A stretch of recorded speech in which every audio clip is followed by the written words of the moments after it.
Hello, lovely listeners.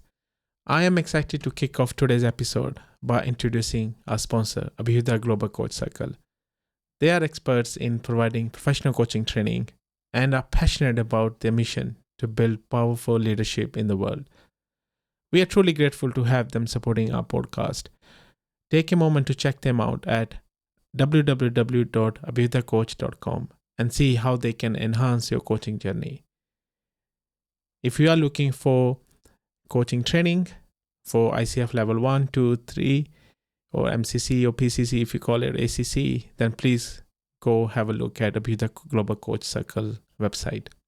So now, let's jump right into today's episode. Today, we have Neha Indoria.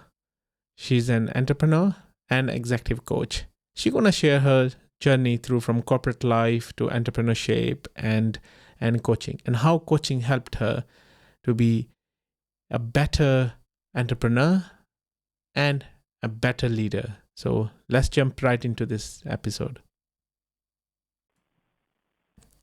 Hello, Neha. How are you? Hi, Rohit. I'm good. How are you? I'm good, thanks. Good to have you here. To our listeners who are listening today, this is Neha Indoria.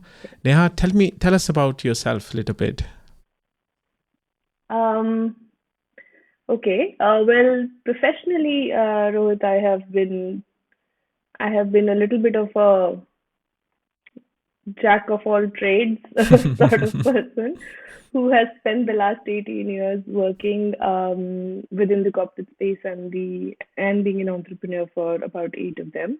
And I now come to the world of coaching, and it is my fourth reinvention for the career. So that's I think the highlight of my professional journey, to say that I like trying to do different things and being successful in them.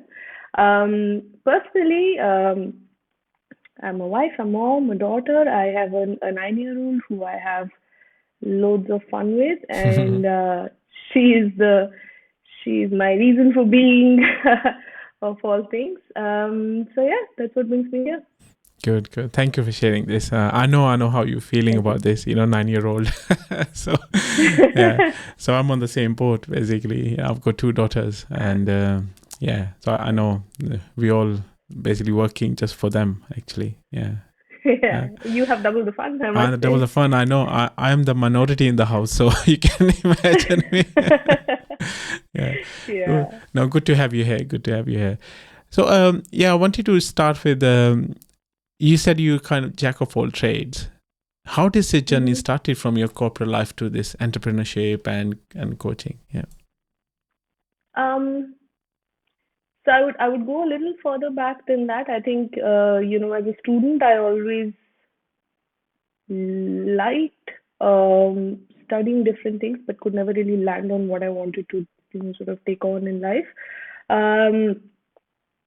And I went through a couple of things like, do I want to become a doctor? Because that's what Indian parents generally want you to do, right? They do.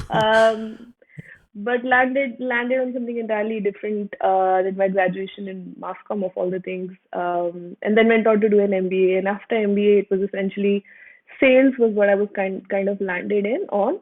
And I started my journey in the financial sector. Like, I was part of HSBC, which was financial services sales. Then sales remained the key component of my corporate career for the next 10 years.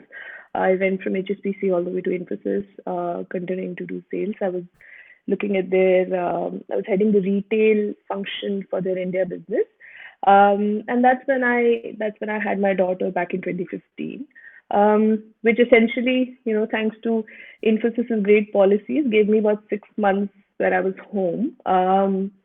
And I think the one thing that was becoming very, very clear by that time was the fact that I did not want to continue to be, a cog in somebody else's wheel, for the lack of a better explanation. Uh, so it was very clear that I want to do something on my own. Interestingly, my co-founder also happens to be my last co-founder happens to be my brother-in-law. So we were always talking about the fact that we wanted to do something on our own, and literally that's how the journey started. You had 6 months where I had the baby and I had a lot of time to think, and we said, okay, let's start something. So that's how the first version of the first venture came into play. Spent about 7-8 years being in that venture. The final version of the venture was is a D2C offering of children's furniture. It's called Boeing, and we have presence across the country, stores in Delhi and Bangalore. And I think somewhere around last year, I decided to pivot again.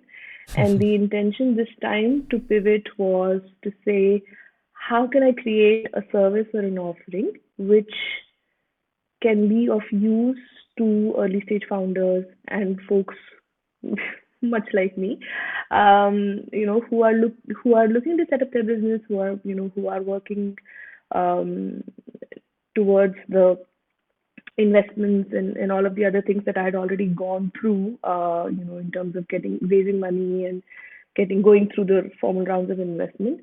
So I just wanted to create a service and an offering where I can utilize what I have learned over the last years and sort of package it well.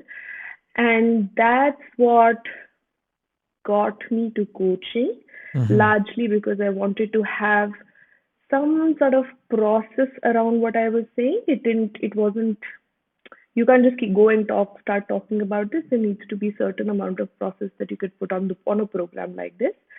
Went through the first coaching with Abhidya, and then got talking with Jaya and realized that there is a gap that exists when it comes to folks who are getting coached and businesses that actually need those services.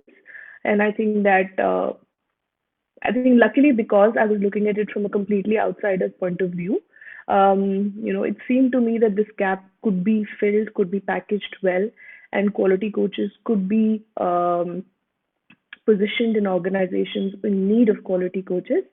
And that's how the next venture kind of came through. So so yeah, my corporate journey has largely been about going from, okay, this step no longer makes sense. What's the next step? No, nice. Yeah, I could hear you went through a lot of a lot of pivotal moments, and you Yeah, pivoted a lot as well. Yeah, yeah, yeah, yeah. yeah, it is. Actually, that actually got me into thinking. That I wanted to ask my second question. So how did you discover? So Uh-huh. why did you think was coaching was the right way to go about it? What drew you into it? I think what really drew me to coaching was the fact that it was a completely different language, and it was also a completely different world of corporate, or rather work environment, than what I had known even in my corporate experience. Because like I said, I'd always been in sales, right? So HR or development programs like this was not something that I had personally experienced. And as a founder, I realized that even when you have co-founders, or you're working with a team, it can be a very lonely journey, because the buck literally Mm. stops at you for everything. You're the person who switches off the lights at night, and you're the person who switches them on in the morning. Um, and so I don't think I could give it a name in terms of what is something that would help founders or leaders who are in a position where the buck is stopping with them, because I had not had this experience in my corporate life. So that's when I started reading up on coaching, and I had a few people around me, um, because after 18, 20 years of experience. My friends were also in leadership positions and they were going through some development programs in their organizations. And I could see how that changed their perspective and views in life. And so I thought, let me read up more about it. Let me see what it's about. And as when we are in our coach training, as it is always said, that it always starts with you.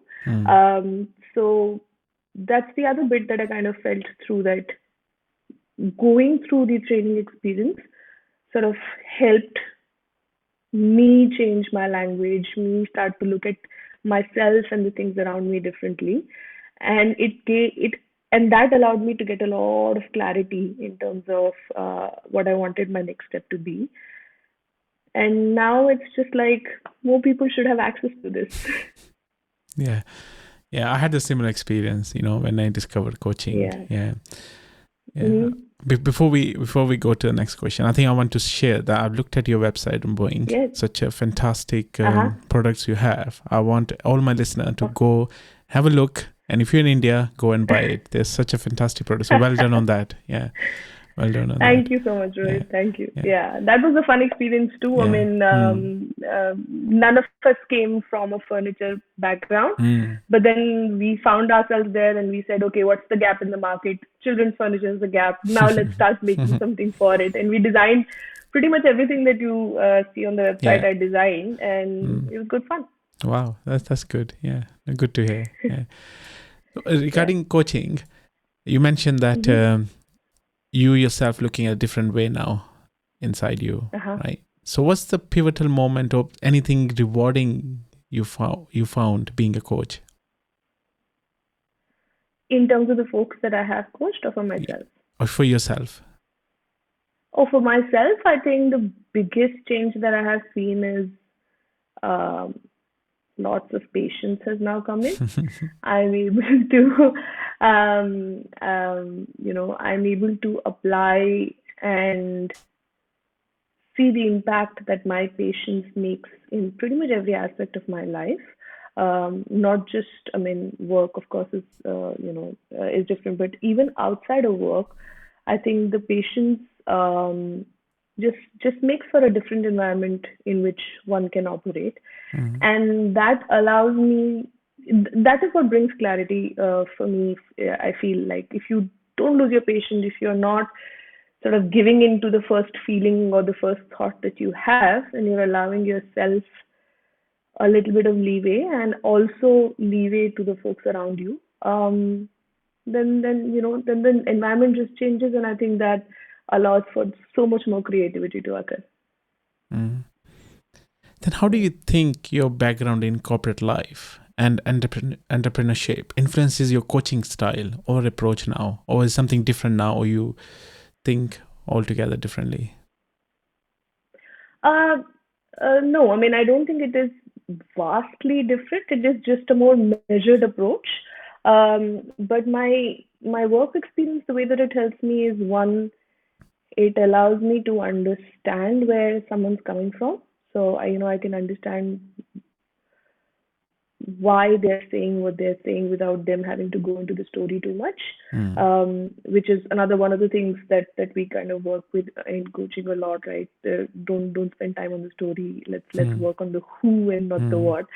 So it's easier to it's easier to have context for the who because of because of my experiences in the corporate space and also being an entrepreneur. Personally, my personal focus outside Fikai is around founders, around early stage founders, around folks who are looking to grow their business to the next level. And there, of course, a lot of understanding comes in. I also feel like it helps me find a better question, or not a better question, but I think it helps me get to the right questions faster. Like it's easier to sort of hear what they're saying, be present there, and actually understand what are the areas that might be at play here. So just a better understanding of things. So if you're looking back, your start of your journey of entrepreneurship, or maybe corporate life. If you had access to coaching then, what could have been difference there? Um, I think it could have made a huge difference. I mean, while I would not trade my my work life for anything, because I think, the fact that I have changed direction so many times gives me this nimbleness, for the lack of a better word. I mean, Mm. nothing seems extremely daunting. It's like, okay, we're here. Let's figure this out. Let's find the next move. It doesn't seem so difficult. Change is not difficult. So, that's there. Um, but if I had found coaching earlier, I think what would have happened is I would have been able to channel things much easier, much earlier. And yeah, I might have been much, much more efficient at what I do, um, and would have definitely not lost time because of my lack of patience. Yeah, yeah, Which is such an ironical I statement to know. make. It's so contradictory, Sometimes but that's what happens. that's what exactly what happens. Yeah, yeah. I know you Yeah, mentioned earlier that now you have clients as well who you are coaching, maybe your friends or who are in leadership positions yeah. now. What do you see? What are some common challenges you see they face at the moment, and how do you help them overcome those challenges? Yeah, so the folks that I am coaching, I'm actually, categorically staying away from friends. I think you're too close in that position to Yeah, I can actually imagine. Yeah, make a yeah, difference. You yeah. can't ask the right questions. But the folks that I mean, going back to my personal sort of agenda, which is to say, looking at early stage business or early stage founders, I think the common themes, and this is a surprising one, and it's also gender agnostic, but there seems to be, I think all of us seem to have this some version of an imposter syndrome, saying, how can I Mm, be here doing this? So it's very interesting to note how incredibly common it seems to be. Um, you know, I was watching some podcast or some TED talk at some point in time, and an interesting line that person said was that the difference between your ability to do something and you actually doing it is quite small. It's just that we ourselves stop us from going forward because we feel that we can't do it, that we are not enough. So this whole bit about we are not enough seems to be something that is quite prevalent. mm. And I've seen as well. I think I've seen even myself as well. When I was self-coaching myself, I said, Rohit, Yeah. you still can do it, but Yeah. it's in our head that, oh yeah, why I'm here? Am I the right Oh person? yeah. Yeah. Absolutely. This is where the coaching Yeah, helps. Yeah. yeah, and it applies to me as well. There have been so many times where I'm like, me doing this. I mean, even when I started coaching other folks, I was like, will they bother listening? Why should they talk to me? Who's going to, give me the time of day to talk about it? Um, but yeah, I think it's been going all right till now. So let's see. No, that's good. That's good. Yeah. Yeah. So, can you share a success story or a memorable moment from your practice, from coaching practice? I mean, Mm. yeah. Yeah, sure. Um, I have two different ones. One, there was this lady, this was early days, like right in the beginning, last year, Mm-hmm. sometime in the beginning when I had just started talking to folks, and an accomplished girl, and she was, in her 30s, doing very well for herself, really, really smart, and doing a very differentiated sort of job in a differentiated field. And we spent so much time to get her to believe that the failure of her relationship was actually not her fault.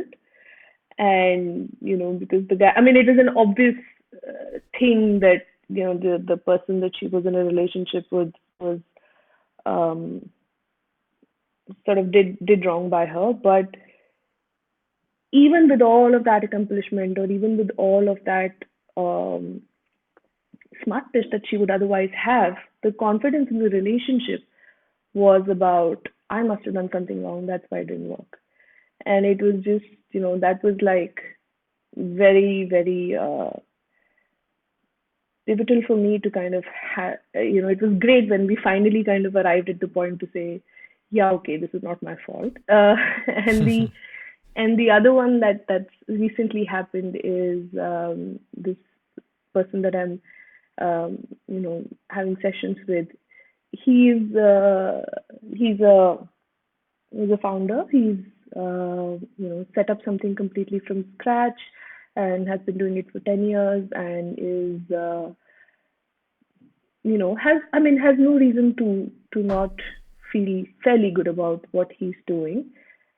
Now he finds himself at a point where he's not able to move forward by delegating things to the team, because you are, as a founder, when you're doing the first decade, you're doing everything from mopping the floors to talking to investors. Everything is done by you. So this belief comes into play that, I'm the only one who knows how to do it right, or if I don't do it, it will not get done. Yeah. And that's what we're working on there, to sort of say that we have to now go from 10 to 100. We need to just start trusting other people and know that our trust will be enough for them to perform the best. Yeah. These have been two interesting ones. Yeah, no, that I found as well. Probably sometime in myself as well. When I do say I want to do everything myself. Yeah. This is, yeah. Okay, what advice would you give to someone considering a career now in coaching? Especially you been through that journey yourself, from corporate life, entrepreneurship, and now coaching, and back to probably entrepreneurship. Yeah.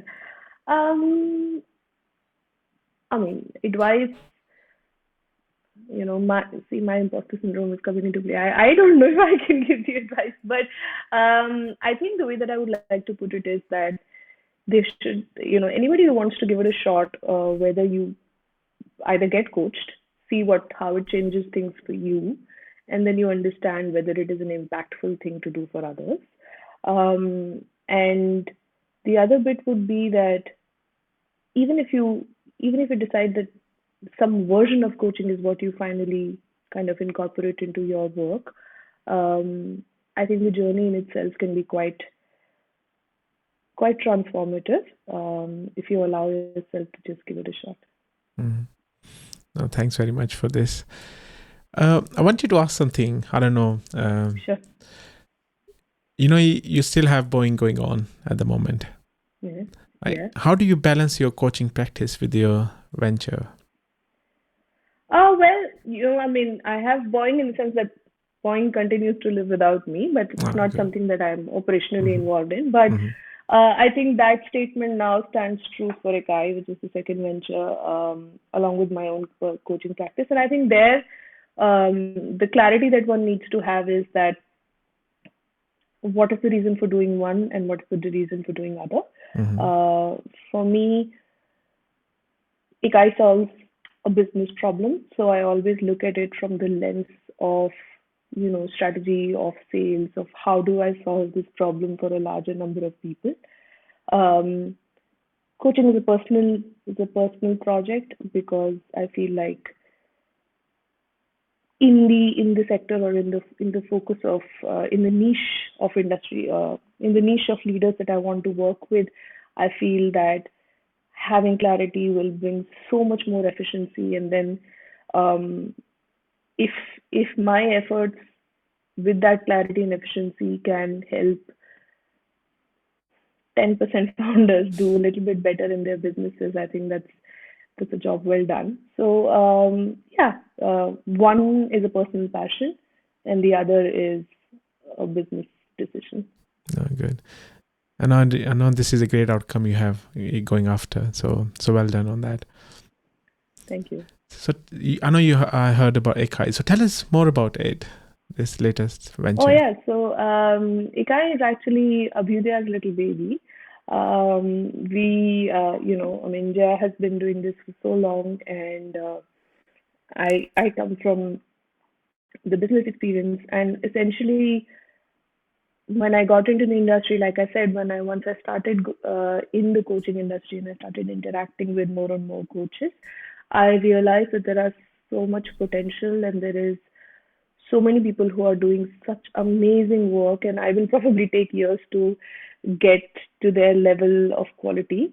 And yet, and also because they're doing such amazing work, you can also experience the results that it brings, the impact that it can create, how it can bring in more efficiency in the way people work, bring in just more harmony in the way that organizations function. um, but in the Indian context, it's probably not something that's done at scale, and it definitely could be done, with better quality coaches, which one can identify, deployed with much more intention and Hmm. integrity. Um, so that's what brought Ikai on, in the sense that if we are through Abhyudaya, if we are creating quality coaches, and we understand that businesses have a need for it, let's bring them together and try and create more value for the Indian business landscape. I'm quite looking forward to that, actually. Yes, Yeah. yes, So we before are we, too. I know. So, yeah. So before we finish here, I would like to ask, what lessons have you learned along the way that you wish you knew when you started your entrepreneur journey? This is for our listener who are into, like you said, you're helping them, new Mm, founders, startup founders who are new to like sure. this entrepreneurship. What lessons have you Mm. learned along the way, which you can share with our listeners? Um, Patience, of course. I think I've said it before. And I think the other big one is, and this is specifically for founders, I think, and it would definitely helped me earlier in the journey, is to be emotional about what you're doing, because I don't think you can ever uh, start a venture without being emotional about it or emotionally invested in it. Um, but also understand that those emotions are just that, they're emotions. You have to be aware of them. You have to accept when they come, but you don't necessarily need to react on them. And you definitely don't need to be led by emotions. I mean, at the end of the day, no matter how close the venture or its purpose is to your heart, it is still a venture, and everybody involved is there, to do the business. So yeah, accept your emotions, be aware of those emotions, but just don't let them lead you anywhere. I think that's a quite great wisdom I think you shared here. Emotions, control your emotions, feel the emotions, accept it, and Yeah, yeah, thank you very much for this. thank you. For before you go, Neha, how would they, Mhm. or our listeners, if somebody wants to coaching, or new founders who are starting up, how would they contact you? Where Mm. can they find you if they need some coaching? Oh, yeah, that's good. Oh, I did not think of that. No, but you can. I'm on LinkedIn. My name, although my first name is quite common in India, but my last name is quite not. So I'm I'm memorable in that sense. Find me on LinkedIn. Just drop me a message, and I would love to get connected. Mm, and my email ID also remains simple enough for now. It's nehaindoria@gmail.com. Drop me a note, and I'd be happy to get connected and help out in any which way I can. Great, great. Thank you for coming into this space, Neha, and sharing your journey through your Sure, lens, your experience, and here's the sure. wisdom you shared at the end, which is I'm taking away as well, actually. So thank you, thank you very much for this. So Yeah, glad you had we had you here, and I'm looking forward to maybe more conversations in the future. absolutely, Rohit. It was such a pleasure to speak with you. I wish you all the very best, Thank you. and I hope that we soon look at the millions and billions of followers for your podcast. Thanks, Neha. Yeah, the more you Yeah. come in, we'll have more followers, right? Sure, why not? Yeah.